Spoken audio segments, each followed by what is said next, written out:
Hey, how you doing? Justin here. Today we are going to learn all about playing E-shape major bar chords. Now, you might have had a go at doing bar chords before, but man, I've got tons of tricks to make this easy. During the lesson, we're going to talk all about the mechanics, the root notes, the best fingering options, common mistakes, all of that sort of stuff. Wrist position, thumb position, all of that really important stuff. But first of all, I just want to talk a little bit about bar chords and why we're learning them at this point in the journey. I got a message the other day on Instagram saying, hey man, bar chords are so cool and you can play all of the chords. Why don't you teach them right away to beginners? And the answer is that you need a strong hand. You need particularly that muscle between the thumb and the first finger. That needs to be pretty strong for your bar chords, especially if you're going to do them for a little while. Now, if you've been doing my beginner's course, that'll probably be sorted already, because all the way through that course, I've been insisting that you get the thumb around the back of the neck, and doing all of your open chords like that with the thumb around the back, that's going to be strengthening that muscle up real good.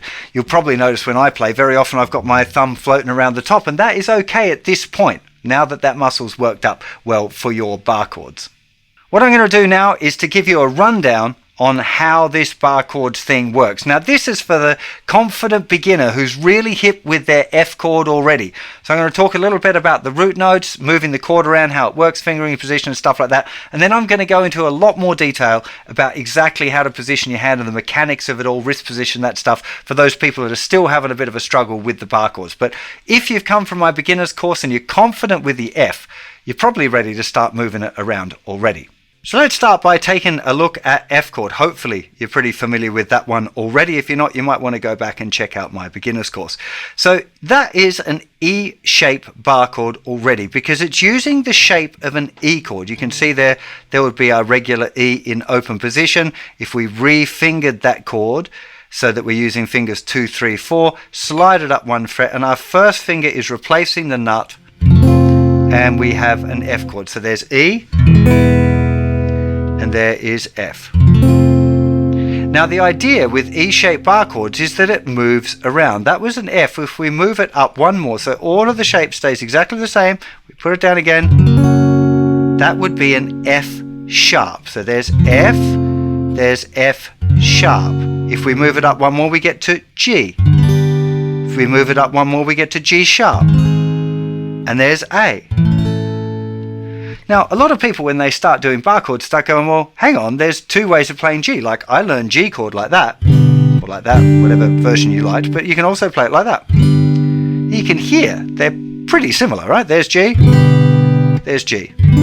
Slightly different sound. But why would you want to use the bar chord over the open chord? Well, you're going to find a lot of songs that use chords that aren't available as open chords. So if you've got an F sharp minor or a B flat chord, or any of those chords that aren't available in an open position, and oftentimes it's better to just stay in bar chords when you're doing that kind of thing. They do have a different sound as well. So there's actually texturally, if that's even a word, the open string chords have a particular sound to them. So G chord, it's kind of got a bright twangy thing going on that it's just got the timbre of it is a little bit different. So sometimes you'll choose to use a bar chord for the sound. Most times though, with bar chords, you'd use them because it's simpler to get to and from all of the other chords. Let's say you've got a classic example would be F to G, like you might have in, say, Dreams by Fleetwood Mac, where you're going F, G. Now, making all of that movement from the chord, that's fairly difficult compared to the idea of going F, just sliding the chord up, back and forward. It's pretty simple. Once you've got your bar chords together, it's pretty simple. But again, that's that thing. If you're going to play that F and G chord both as bar chords for that whole song, you're going to find that a little bit of a workout at the start. So one of the questions you might have already is to do with finding the root notes on that thicker string. Now, if you've come through my beginner's course, you will have already learned power chords. The 6th string root power chords have the same root note as the E-shaped bar chords. The major, minor and 7th ones, if they're E-shaped, they have that root note on the thicker string. So I'm hoping that you already know, oh, there was a G, that's my G power chord. So if I just put the second finger down and do the full bar, there's my G chord. If you remember, oh, there was C was up at the 8th fret, or there's the C power chord. If we put the second finger down, do the full bar, that is the C chord. It is as simple as that. And what I'd really recommend you do before you go any further, if you're confident with your F chord, have a go at moving it around, have a go at playing some songs and using only bar chords. I mentioned already Dreams by Fleetwood Mac. That's a great one because it is just F and G all of the way through. But you could pick any song that used, say, C, F and G chords. So you have C chord here at the 8th fret, F is found at the 1st fret, and G is found at the 3rd fret. So C, G, F, C, C, G, C. Now, the key thing when you start moving the shape around is that you don't release and replace the fingers every time. Far too slow. So what you're looking for here is if you're playing a C and you go into the F chord, you relax the fingers but leave them in place. So they're all staying connected to the strings. And you're going to slide it down, you're relaxing your thumb there, and you put it to the right position, press it down and play. Relax, shift, press, play. Relax, shift, press, play. It's the same thing that we did with the power chords, but with the bar chords it becomes even more important. If you're playing an F chord and you want to replace it to C, and then you're going to go, right, okay, C, that's at the 8th fret, bar, 2nd finger, 3rd finger, 4th finger. You're just not going to be able to play a song like that. You have to get used to shifting the chord around and doing this little relax, shift, and play. That Dreams by Fleetwood Mac is a great one. You can play along with the original recording or use a backing track or whatever, but the idea of just moving between the F chord and the G chord over and over until your thumb gets real sore, giving a little rest and then trying to jump back on it, it's a really good idea. There is another chord in that song, but you can kind of get away with just playing F to G chord all of the way through it anyway. But if you're a big fan of Fleetwood Mac, then you probably want to check out that little bit where it goes to the A minor and shift to the A minor chord for that little bit. I've got a song lesson on that song if you want to go and check it out. So one of the questions that I saw a bit on my previous course was whether people should learn bar chords on acoustic guitar or electric guitar, if you've got the privilege of having both to choose from. Now, electric guitar would be what I'd recommend. It's going to be a little easier. The fact that the strings are a little closer to the fretboard and a little thinner does make it easier to hold down the chord and get the mechanics right. So if you have both, maybe start off an electric guitar, get the mechanics solid, get the wrist position solid, get all the fingers in the right place, and then you'll probably find when you move to an acoustic guitar, the only thing that has to develop a little bit is that finger strength, the grip strength there between the thumb and the first finger. And something else I want to mention as well when it comes to bar chords is I'd see a lot of times people saying, oh, my fingers are too short or thin or fat or long or wrong shaped or whatever. Some people, depending on your anatomy, are going to find it a little bit more difficult than other people. Those people that had really fat fingers, that really struggled to get all of their fingers crammed in for the A chord, they're probably going to find the bar chords a little bit easier. That's one of the fun things about guitar, is that we all find some things easier than others. And if you've got a particular battle because one of your fingers is shorter or longer or skinnier or fatter or whatever, or doesn't work properly, or you broke it in a motorcycle accident or whatever, you're just going to have to figure out a way around your particular problem. I'm going to give you as much advice as I can on the mechanics and how it works, but if you've got some weird little quirk about it, you might have to figure out your own way of doing it. So be ready for that, or for everything, not just bar chords, but everything on your guitar journey. If you've got some little anatomically weird thing going on that you've got to fix, then just figure it out. Okay, you're the only one who can fix that. I'm going to try and give you, like I said, the mechanics. So you just have to go, well, that's what I got to do. How am I going to achieve that with my particular situation?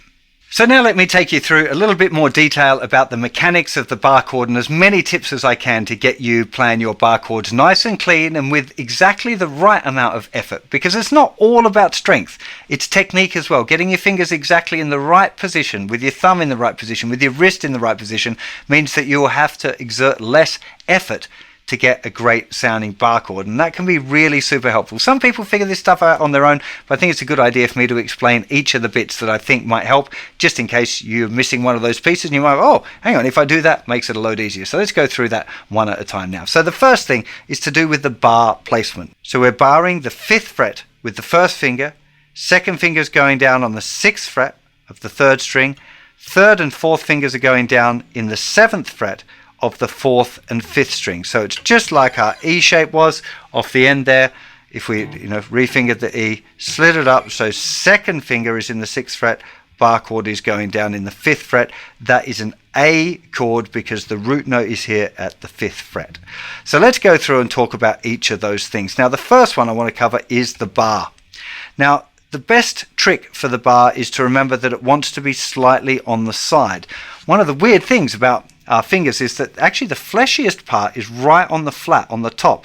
So we don't want to be using that to try and press down the string. So what we're looking for is like, not the side, but like 45-degree angle. And the best way of doing that is to put the bar right on top of the fret and then roll it slightly sideways so that we're using that side part of the first finger. I'm just going to press down super hard here so that you'll see some nice lines in my fingers as to where the bar goes. Hopefully you can see that now where those lines are. It's not like right on the flat, it's kind of on the side-ish, but not like directly on the side. It's just like 45 degrees along. Having lines in your fingers when you start is actually, even after a long time, I've still got lines in my fingers from doing bar chords. Really normal. You will develop a particularly beautiful looking callus there on your first finger as well, because hey, everybody loves that, right? So now let's talk about the shape of that first finger, because with this bar chord, the major bar chord, actually the first finger is just playing the thicker string and the thinnest 2 strings. That's really important that you understand that. Those middle 3 strings, they're covered by those fingers.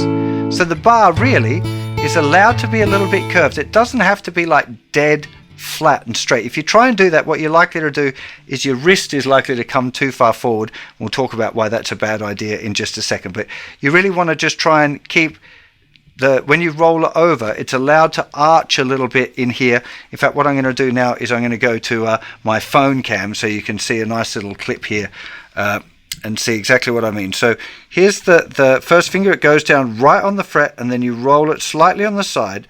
From your eye line, you should see a little bit of the fret poking out. Okay, so you should just, there it is sitting on top, roll it slightly onto the side and you'll see a little bit of fret there. Of course, when you put those fingers down, you want to try and keep them square. When you start, it's likely to look a little bit like that. All of the fingers will collapse over. Try and keep them up like that, a little bit more direct on, but that will be very hard when you start. So we'll talk about, again, a little bit more on that in a second. Let's concentrate on the bar. So you can see that it's slightly arched. There would be if it's flat, if I'm trying to make it really flat. But you see my wrist is now really badly cocked as well. So you want to be thinking about that nice, and you can see my wrist is a lot flatter. There's if I do it straight, if I try and straighten the finger, there it is when it's a little bit more rounded. So it really helps there to have that finger rounded a little bit. Do be aware of the back of the first finger here at the bottom getting too far away. Often when people roll it, they roll it like that. And now those thinnest 2 strings are going to be dead because they're too far away from the fretboard. Okay, so you want to make sure that this part here on the thinnest 2 strings and where the first finger is are right up next to the fret. Again, put it on the fret, roll it slightly sideways, but making sure you can just see the fret, but only just. So getting your bar well positioned is the first thing that you want to be paying attention to if you're struggling with your bar chords. Making sure that you note that it's only pressing down the thicker string and the thinnest 2. So an interesting thing here is I often tell people that they should focus their energy, their pressure in their mind as to focusing in the middle of the bar, trying to press down the middle strings, even though you're not pressing the middle 2 strings down, right? Or the middle 3 strings. You're only pressing those outside strings down, but by focusing your energy in the middle, you're kind of putting your pressure here and focusing down on the outside. So that can be a helpful thing if you're struggling with the bar. When you put it down, just think about pressing down in the middle of the bar. You're not, but just mindset wise, that's where you're thinking about putting the pressure. If your finger is, first finger is nicely rounded, you'll probably find that helps a little bit too. And the next question people have after wondering about the bar position is the thumb. Where does the thumb go? How does the thumb go? Now, again, I'm going to use my handy little phone cam. It's amazing, these things, isn't it? The quality that we get of footage now, HD just in your phone, it's crazy. So thumb will nearly always go just behind first finger. It's allowed to be a little bit different. Some people that have got really big thumbs might find that it sits a little higher. Some people with really short thumbs might find it sits a little lower. But generally speaking, it wants to be just there, roughly behind the first finger or somewhere between where the first finger is and the second finger. It is an anatomical thing. So a little bit it's down to how your hand feels good to play the chord. Once we've gone through these tips, particularly when we talk about the wrist position thing, that also makes a big difference. So thing 1, your bar. Thing 2, thumb position and where is focused. And the next thing, which kind of relies on those two things going together, is a slight twist in the wrist, which you're probably already doing a little bit when you angle your first finger over. Again, I'm going for the phone cam here. Make sure this is nice and clear. So what I mean, I'll go move up a little bit to the B chord. Here's your bar. You've popped it down onto the side, and you can see by doing that, I'm kind of moving my wrist a little bit. Now, you can make a really great lever. This is the motion. So I'm trying to think my thumb over, my wrist is twisting a little bit. And what that does is gives you another little bit of pressure. If you just hold your thumb and your first finger and try and move your little finger away from the guitar, you see that it twists around a little bit. And that little twist can really add a lot of pressure at forcing the first finger down a little harder onto the neck. And it's a very subtle little movement, but it's the twist of the hand, only a tiny amount. It only needs to be like a millimeter of twist, but that little twist with the first finger can make a huge difference to the pressure that you can exert. And I've got another tip for you to help ease your bar chord pain. So we've got, first of all, a great bar position, making sure the finger is a little round, making sure that you focus on pressing down the outside strings, the ones that are needed. And if you need to, mindset-wise, pressing down in the middle of the rounded first finger will help you get that pressure on really good. Then we've got this kind of lever situation of the slight twist of the hand, but we've got another thing that we can use to help get our bar solid, and that is a slight pull with our elbow. But before we get onto that, I want to talk a little bit about wrist position, because this is all tied in nicely together. So this is a really nice position for playing my A bar chord. Can you see how flat it is between my hand and my arm? What most people do when they start learning bar chords is this. They try and make a straight line there between their first finger and their hand and end up with this awful 90-degree angle there with the wrist. I think it can be really helpful to understand why it's important to try and keep your wrist flat when you're playing your bar chords. Now, for those that don't know, our fingers are controlled by tendons which go down the fingers through a little hole in the middle of our wrist called the carpal tunnel and down into your forearm. If you wobble your fingers around like that, you'll see them moving around in your forearm. That's the proof. And there, if you press your hand back, you'll see that there's like these look like little cables or whatever running down your fingers. They all go through a little hole in the middle of your wrist and back down into some muscles that control the fingers. Now, when you bend your wrist like that at 45 degrees, it kind of makes it rub on the inside. This is this carpal tunnel syndrome that you get by having a crook wrist and wobbling your fingers around. It's going to be kind of making everything a bit sore and tender inside the wrist. It's a really, really bad idea if you do it a lot. If you do it a little bit, nothing, it's not that serious. But if you find that you get a pain right in your wrist, it's probably to do with that. So I'd really recommend that you really focus on trying to get this nice and flat between the hand and the wrist. Now, it does change. It's not always the same way. So if I go up to a D chord, it's going to have a bit more of it. Like it's just naturally here, I can do it nice and flat on all of these chords. If I get further up the fretboard, I'm having to do it a little bit more. I'm trying not to. But can you see what also is happening here? If I get right up the neck, I'm probably going a little bit out of focus as well. I'll just move my guitar up a bit. That's the easiest way. If I'm doing here and I cock the wrist up, look what happens to the first finger. It's lifting off the strings. So another part of the thing here is by keeping your wrist back this way, you're also helping the press there on the thinner strings. If your finger is straight or you're trying to straighten it like that, look, you have to really crock it around and your first finger is lifting off the strings. It just doesn't work. So you want to be trying to think of your bar chord as like your hand and arm is dead flat. Bring your fingers up to make that 90 degrees, and that's where your bar chord is going to come from. Like I said, if you're doing like your A chord there, it should be able to be quite flat, nicely flat.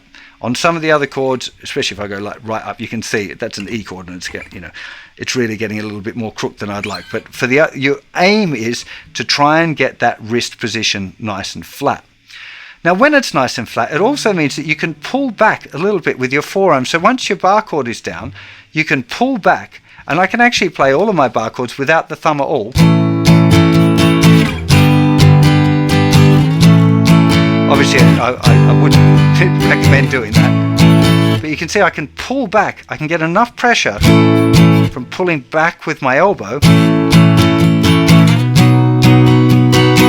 Feels hard. That isn't what I'd recommend, of course. But just to show you that you can get quite a decent pullback there, which when combined with everything else, can make it really effective. One other thing to point out while I'm in this close-up is the angling of the guitar. A lot of people want to look at their fingers, and if you angle the guitar like that, look what's happening. When you're trying to look at your fingers to play and you want to look at it like that, you're putting that horrible wrist angle in again. So really make sure that your guitar is nice and upright. You don't want it leaning over. You don't need to look at your fingers. You have to learn to be able to play without having to stare at your fingers all the time. You end up going to be just looking at the top of the neck, not the flat of it like that. You're either going to give yourself a really sore neck or you're going to give yourself a sore wrist.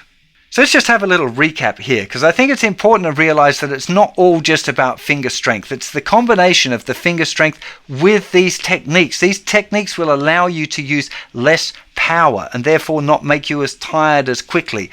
So just really remember that you want to get your bar in a good shape. So slightly rounded, starting on the fret, pressing onto the side of your first finger.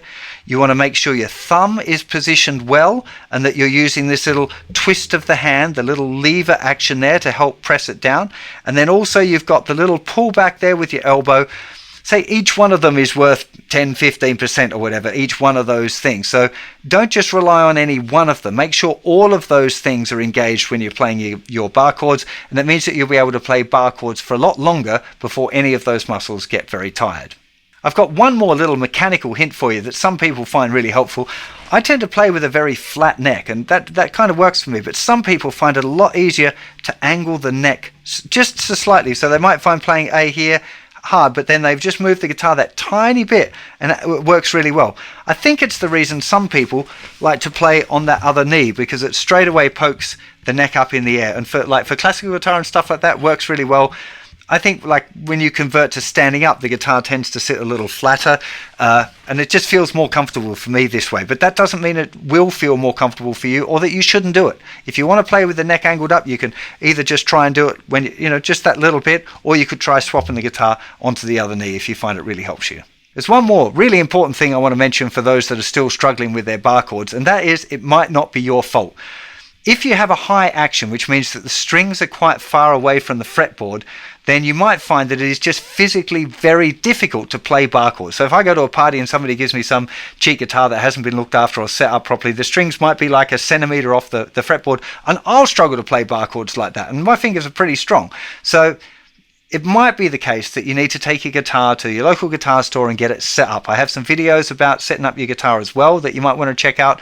Particularly electric guitar is relatively simple. Acoustic guitar is still possible to do on your own, but takes a little bit more guts because you have to start filing things. But setting up your own guitar is fine, but big believer that a budget guitar set up well will often play better than a mid-price or even a high-end guitar sometimes, because it's all, getting it set up's a big deal. So if you're really struggling, you have a look at your guitar. If the strings are very far away from the fretboard, might be worth a trip to your local guitar luthier and seeing if they can fix it up for you. If you're following along with my intermediate practice schedule, I'd recommend that you have 2 5-minute slots dedicated to your E-shape major bar chord practice for the next 2, 3, 4 weeks. The first 5 minutes will be working on the chord, making sure you get all of the notes in the chord perfect. So what you'll be doing there is getting a chord down. It doesn't really matter where you place it on the neck. In fact, I'd recommend that you move it around a little bit and practice lots of different chords. So you put the chord down, you go through all of those things. So you think bar chord down, roll it onto the side, focus on the end, check the thumb position, get the twist of the wrist, put the other fingers down, pull back slightly with the elbow, then strum, check the notes one at a time,